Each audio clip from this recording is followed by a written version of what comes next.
सुप्रभात विद्यार्थियों, आप सबका एमए पूर्वाध संस्कृत की कक्षा में पुनः स्वागत है। हमने अभी तक पूर्व वीडियो में आचार्य विश्वनाथ द्वारा बतलाई गई काव्य प्रयोजन तथा 5 आचार्यों के बतलाई गई काव्य लक्षण के बारे में समीक्षा की है।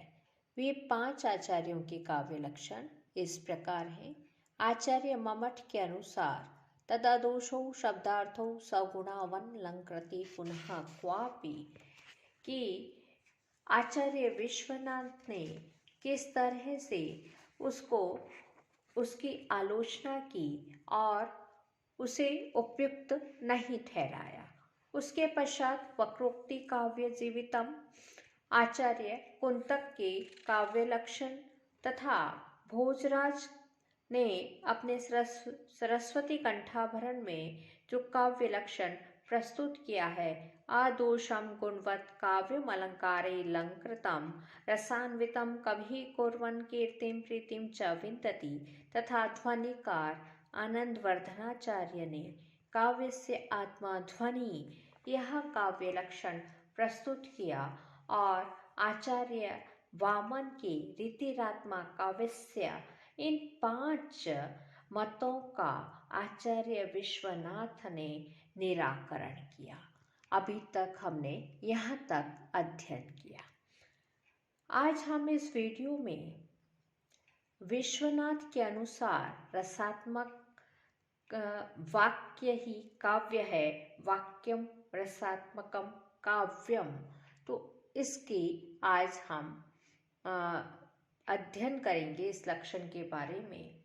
आचार्य विश्वनाथ ने 5 मतों का काव्य लक्षणों का निराकरण करने के उपरांत अपने सिद्धांत रूप से स्वीकृत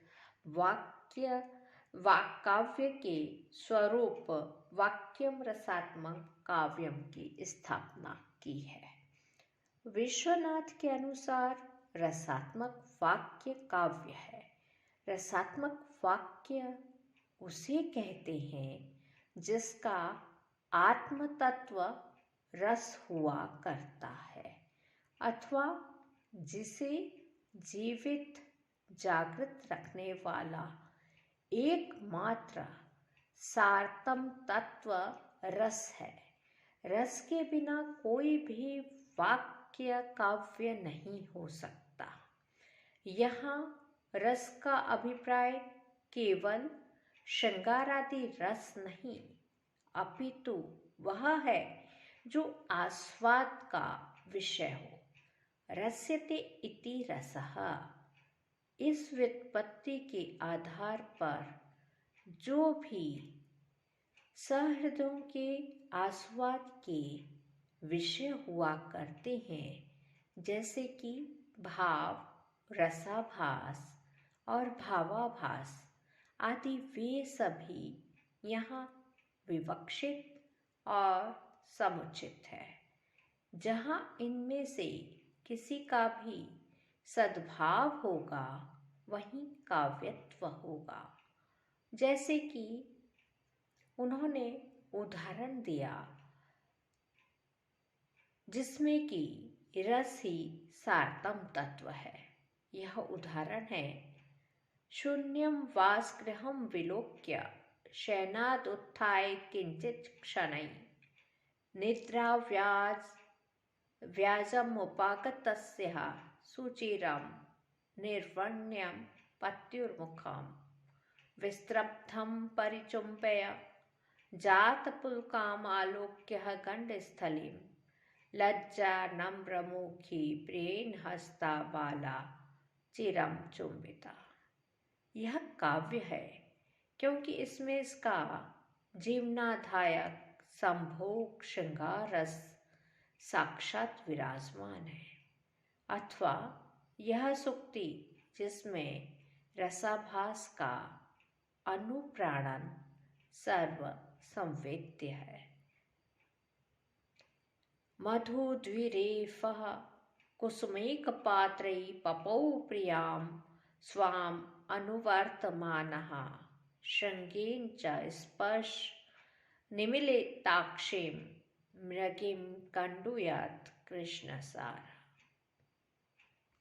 यह उदाहरण भी काव्य है, क्योंकि इसमें प्रेमी पक्षी युगल किंवा पशु युगल के हृदय का रतिभाव अभिव्यक्त हो रहा है। इसी भांति अन्य रस और भाव और उन दोनों के आभासों से अनुप्राणित जो वाक्य हो, उन्हें भी काव्य मानना चाहिए। अब प्रश्न उठता है, वाक्य और रस क्या है? साहित्य दर्पणकार के अनुसार वाक्यम स्यात् योग्यता आकांक्षा आसक्ति युक्तः पदोच्चया, अर्थात योग्यता आकांक्षा आसक्ति से युक्त पदों का समूह वाक्य है। योग्यता पदार्थों के पारस्परिक संबंध में विरोध का अभाव है। वह्निना सिंचति, इस वाक्य के पदों में योग्यता का अभाव है, क्योंकि आग और सींचना में परस्पर विरोध है। किसी वाक्य के पदों को आपस में एक दूसरे की अपेक्षा रहती है, इसे ही आकांक्षा कहते हैं। वाक्य के पदों का एक दूसरे से सामीप्य होना ही आसक्ति है। कोई वाक्य तभी अर्थसूचक हो सकता है जब उसके पदों में समय एवं स्थान की दृष्टि से नैकट्य हो। पद वे वर्ण हैं जो प्रयोग योग्य हुआ करते हैं और किसी एक अन्वयित अर्थात किसी दूसरे पद के अर्थ से जिसका संबंध न हो, ऐसे अर्थ के बोधक हुआ करते हैं। उदाहरण के लिए घटः, घड़ा वह वर्ण समुदाय जो कि प्रयोग के योग्य है और एक अन्वयित अर्थ का अबोधक पद है। रस क्या है? साहित्य दर्पणकार के अनुसार विभावेन अनुभावेन व्यक्तः संचारेण तथा रसतामेति रत्यादि स्थायी भावः सचेतसा। सहृदय के वासना रूप में विराजमान रत्यादि रूप स्थायी भाव जब कवि वर्णित विभाव, अनुभाव और व्यभिचारी भाव के द्वारा अभिव्यक्त हो उठते हैं, तब आस्वाद एवं आनंद रूप हो जाते हैं और रस कहे जाया करते हैं।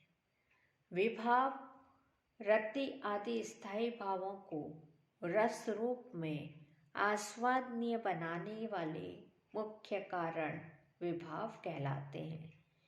लोक में जो पदार्थ लौकिक रत्यादि भावों के उद्बोधक हुआ करते हैं, वे ही काव्य नाट्य में निविष्ट होने पर विभाव कहलाते हैं।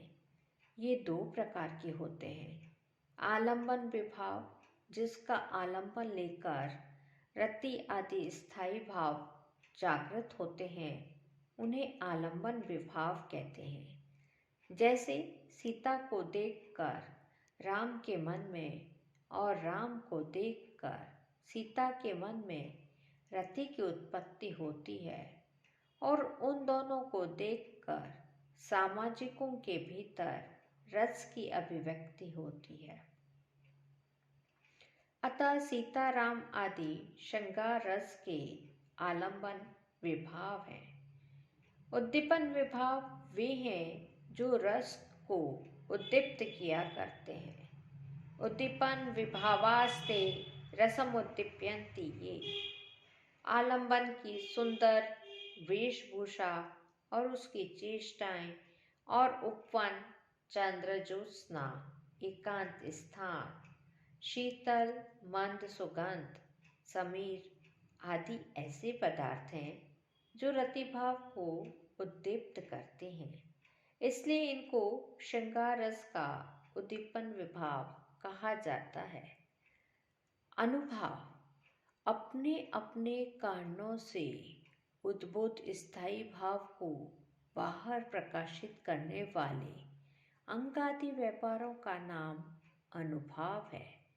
ये रसानुभूति के कार्य होते हैं, इसलिए अनुभाव कहलाते हैं। व्यभिचारी भाव इन्हें संचारी भाव भी कहते हैं, जो रसों में नाना रूप से विचरण करते हैं और पुष्ट कर आस्वादन के योग्य बनाते हैं। उनको व्यभिचारी अथवा संचारी भाव कहते हैं। ये अवस्था विशेष में स्थायी भाव में आविर्भूत और तिरोभूत होते रहते हैं। स्थायी भाव हृदय में वासना रूप में समिस्थित अन्य भावों द्वारा किसी प्रकार भी न दबने वाले प्रधान, विरोधी, अविरोधी भावों को अंतर्निहित करके आत्मभाव प्राप्त करा सकने वाले, चिरकाल स्थायी रहने वाले आस्वाद योग्य मनोभाव को स्थायी भाव कहते हैं। इन विभाव, अनुभाव और संचारी भावों से अभिव्यक्त सहृदय सामाजिकों के हृदय में अवस्थित रति आदि स्थायी भाव ही रस कहलाता है। स्थायी भाव और रस में तात्विक दृष्टि से कोई भेद नहीं है, क्योंकि एक विशिष्ट प्रक्रिया के माध्यम से ही वही स्थायी भाव रस नाम में कह दिया जाता है। इस प्रकार विश्वनाथ कविराज ने रसात्मक वाक्य काव्य है इस काव्य लक्षण की स्थापना की। काव्य का अपकर्ष करने वाले दोष कहलाते हैं और गुण, अलंकार, रीति काव्य की उत्कृष्टता के कारण होते हैं।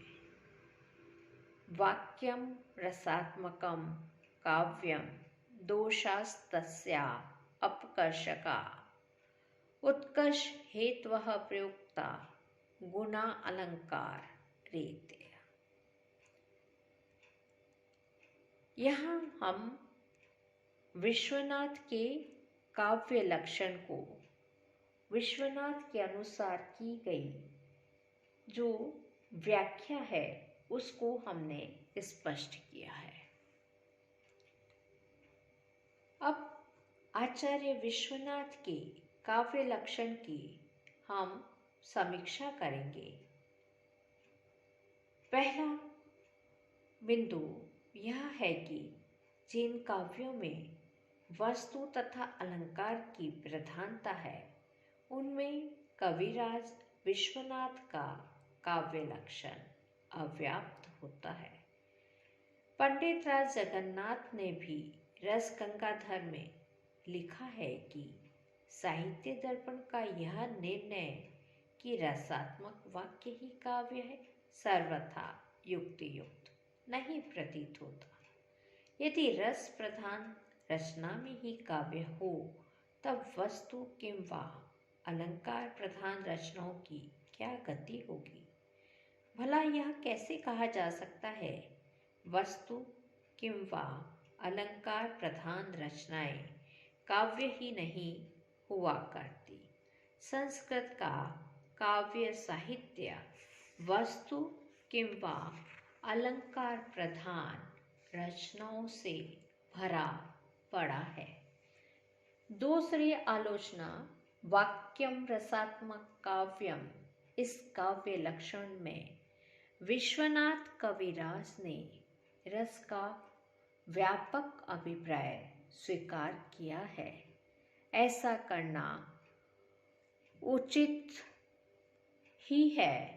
वस्तुतः इसी दृष्टि से उन्होंने आगे तृतीय परिच्छेद में स्पष्ट कहा है, रसभावौ तदाभासौ भावस्य प्रश्नोदयो संधिः शबलता चेति सर्वे अपि रसनात् रसा।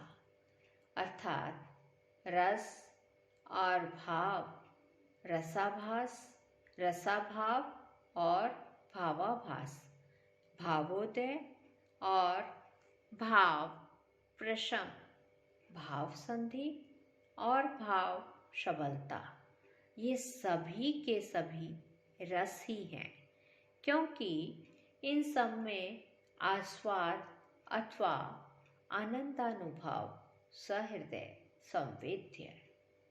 शून्यम वासगृहम आदि काव्य सूक्ति अमृत शतक की एक परम मधुर सूक्ति है। इसमें महाकवि ने नवोढ़ा नायिका के अभिनव समागम का वर्णन किया है। इस वर्णन में संभोग श्रृंगार प्रवाहित हो रहा है। नवोढ़ा नायिका की रति का यहाँ अत्यंत सुंदर अभिव्यंजन है। रति मंदिर के सुनापन, व्याज सुक्त नायक के कपोल चुंबन किंवा लज्जावश नायिका के मुख के अवनत हो जाने के वर्णन में रति के उद्दीपन विभाव, अनुभाव तथा व्यभिचारी भाव की संयोजना बड़ी स्वाभाविक किंवा रोचकता से की गई दिखाई दे रही है। चौथा पॉइंट है, सभी ने योग्यता, आकांक्षा, आसक्ति को वाक्य के अनिवार्य तत्व माने हैं, किंतु मीमांसक आकांक्षा को प्रथम स्थान देते हैं, न्यायिक योग्यता को, वैयाकरण आसक्ति को। विश्वनाथ कविराज ने न्यायिक मान्यता का अनुसरण करते हुए योग्यता का प्रथम उल्लेख किया है। आज हम यहीं पर समाप्त करते हैं, पुनः मिलेंगे। धन्यवाद।